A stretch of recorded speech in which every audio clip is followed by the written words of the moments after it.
Écoute et parole. Pour écouter, méditer et échanger autour des textes liturgiques du dimanche et des jours de grandes assemblées ecclésiales. Écoute et parole.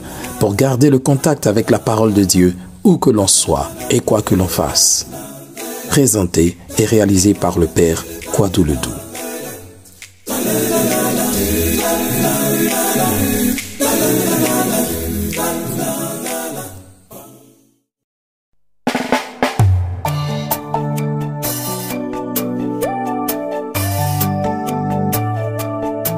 Dimanche 17 mars 2024, 5e dimanche de carême de l'année B.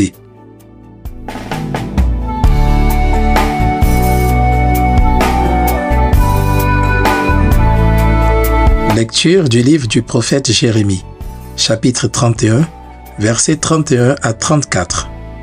Voici venir des jours, oracle du Seigneur, où je conclurai avec la maison d'Israël et avec la maison de Juda une alliance nouvelle. Ce ne sera pas comme l'alliance que j'ai conclue avec leur père, le jour où je les ai pris par la main pour les faire sortir du pays d'Égypte. Mon alliance, c'est eux qui l'ont rompue, alors que moi, j'étais leur maître, oracle du Seigneur. Mais voici quelle sera l'alliance que je conclurai avec la maison d'Israël quand ces jours-là seront passés, oracle du Seigneur. Je mettrai ma loi au plus profond d'eux-mêmes, je l'inscrirai sur leur cœur. Je serai leur Dieu, et ils seront mon peuple. Ils n'auront plus à instruire chacun son compagnon, ni chacun son frère en disant « Apprends à connaître le Seigneur », car tous me connaîtront, des plus petits jusqu'aux plus grands, oracle du Seigneur. Je pardonnerai leurs fautes, je ne me rappellerai plus leurs péchés. Parole du Seigneur. Nous rendons grâce à Dieu.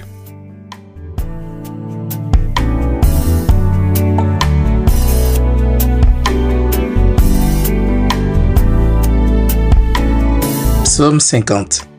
Crée en moi un cœur pur, ô mon Dieu. Pitié pour moi, mon Dieu, dans ton amour, selon ta grande miséricorde, efface mon péché. Lave-moi tout entier de ma faute, purifie-moi de mon offense. Crée en moi un cœur pur, ô mon Dieu. Crée en moi un cœur pur, ô mon Dieu. Renouvelle et raffermis au fond de moi mon esprit.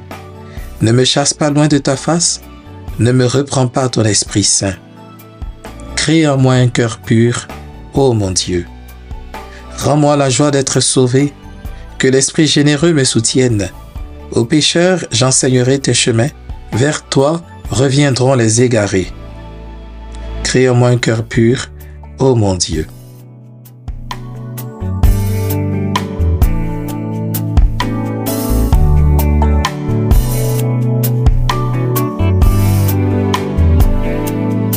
Lecture de la lettre aux Hébreux, chapitre 5, versets 7 à 9. Le Christ, pendant les jours de sa vie dans la chair, offrit, avec un grand cri et dans les larmes, des prières et des supplications à Dieu qui pouvait le sauver de la mort, et il fut exaucé en raison de son grand respect. Bien qu'il soit le Fils, il apprit par ses souffrances l'obéissance et, conduit à sa perfection, il est devenu pour tous ceux qui lui obéissent la cause du salut éternel. Parole du Seigneur. Nous rendons grâce à Dieu.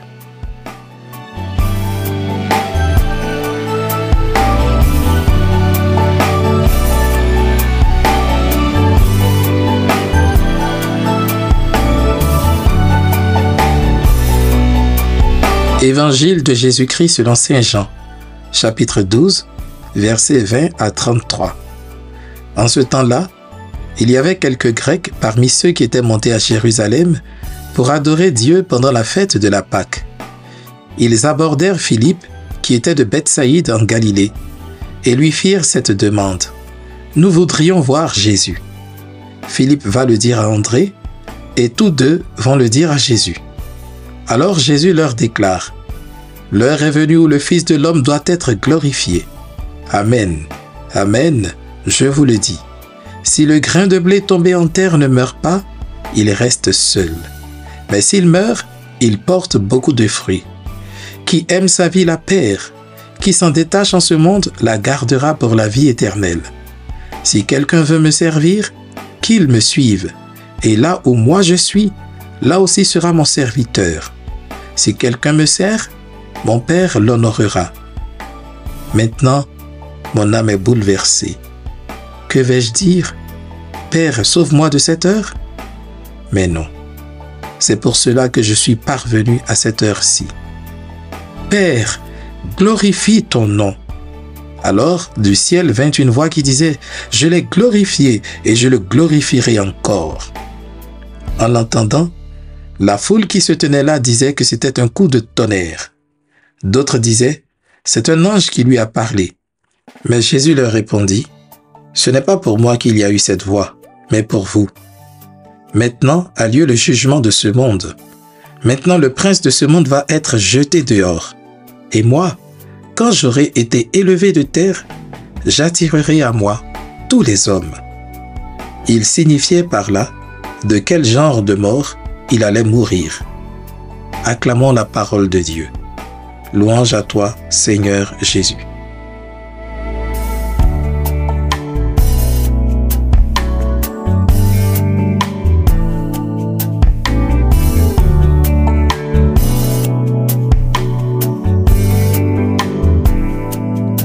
Quand j'aurai été élevé de terre, j'attirerai à moi tous les hommes.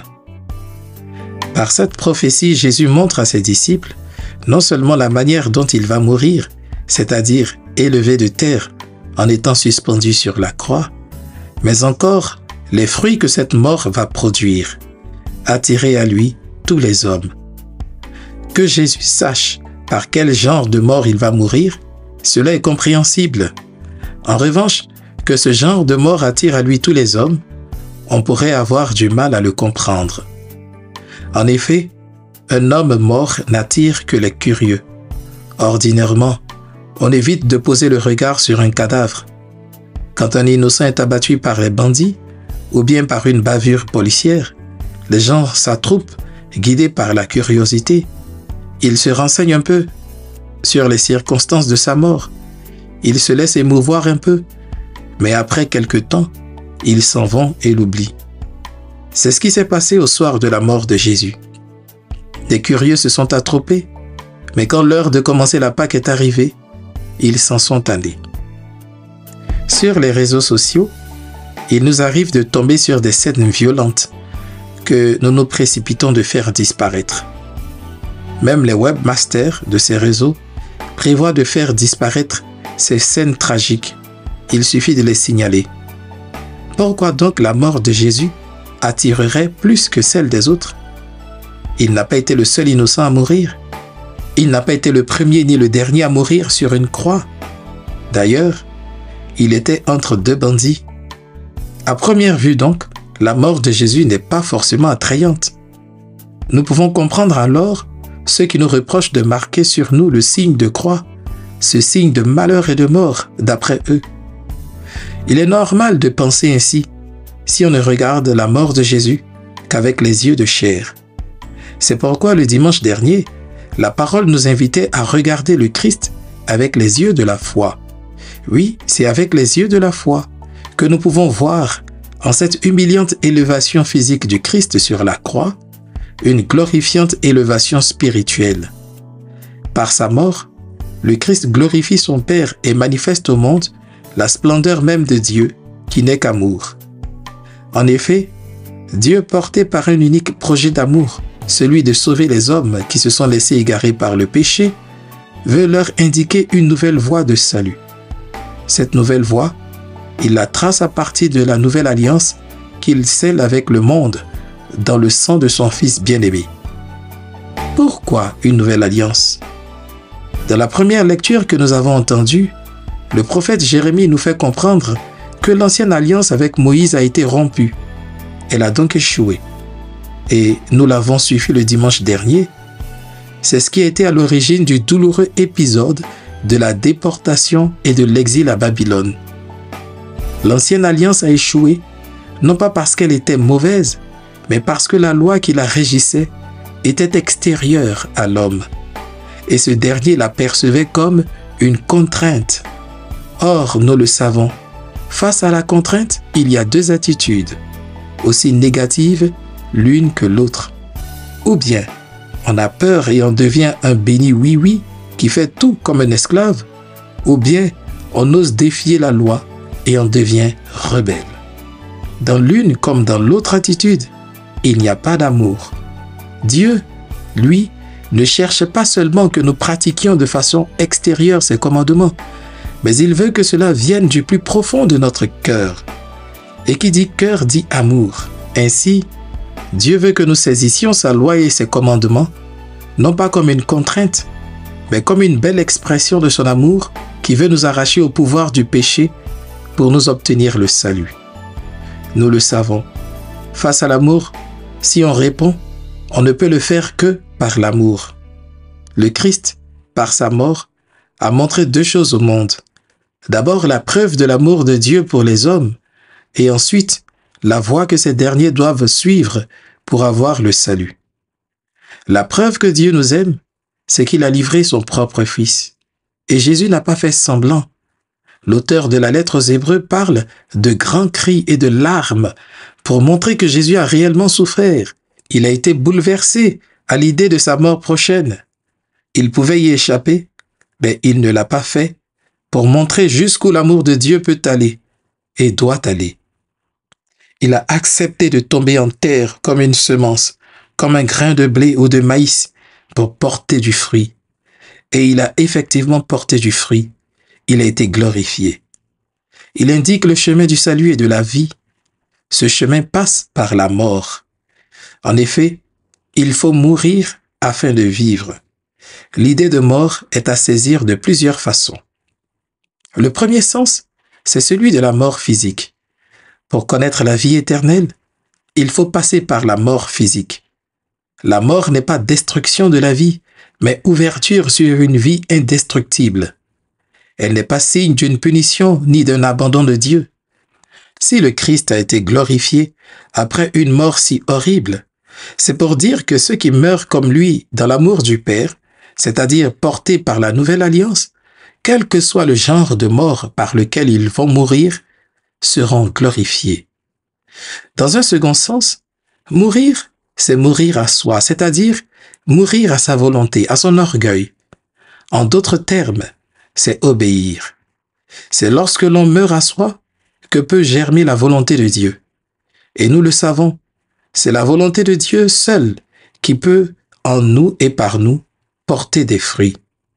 C'est par sa volonté que Dieu a créé le monde et qu'il a fait naître et croître toutes choses. Ainsi, par ses souffrances acceptées et assumées, Jésus montre que l'obéissance à Dieu, au milieu des épreuves, est la voie royale de la perfection, de la sanctification, donc de la glorification. Dieu m'aime et il veut toujours mon bien. Même s'il me demande quelque chose de difficile ou de périlleux, je le fais parce que je sais que cela concourt à mon bonheur. On comprend davantage comment la mort du Christ peut nous attirer. Elle est l'expression de l'amour divin et chemin de glorification. Dès lors, elle ne répugne plus, mais galvanise, encourage à accepter la mort, à accepter sa mort. Oui, mon frère, ma sœur, aussi douloureuse soit-elle, accepte la mort qui te frappe. Par elle, celui ou celle que tu aimes est dans la gloire du Père. Vis par et dans le Christ, obéissant au Père, et accepte ta mort. Tu auras part à sa gloire. Accepte dans l'obéissance et l'amour de Dieu tes petites morts, tes croix, tes privations, tes mortifications, tes souffrances, tes persécutions, tes épreuves, tes humiliations, etc. Tu n'en sortiras que grandi, élevé, glorifié. Meurs et tu vivras. Écoutez, parole vous a été présentée par le Père Kouadou Dedou. Si la parole de Dieu vous a touché d'une quelconque façon, n'hésitez pas à en faire l'écho à tous ceux et à toutes celles qui suivent ce podcast dans les commentaires. Pour suivre mes prochaines publications, abonnez-vous à mon podcast sur Spotify ou rendez-vous sur mon site internet indiqué en description de mes publications. Une dernière chose, n'hésitez pas à partager mes publications à vos parents, amis et connaissances pour que l'Évangile retentisse jusqu'aux confins de la terre, car la foi naît de ce qu'on entend.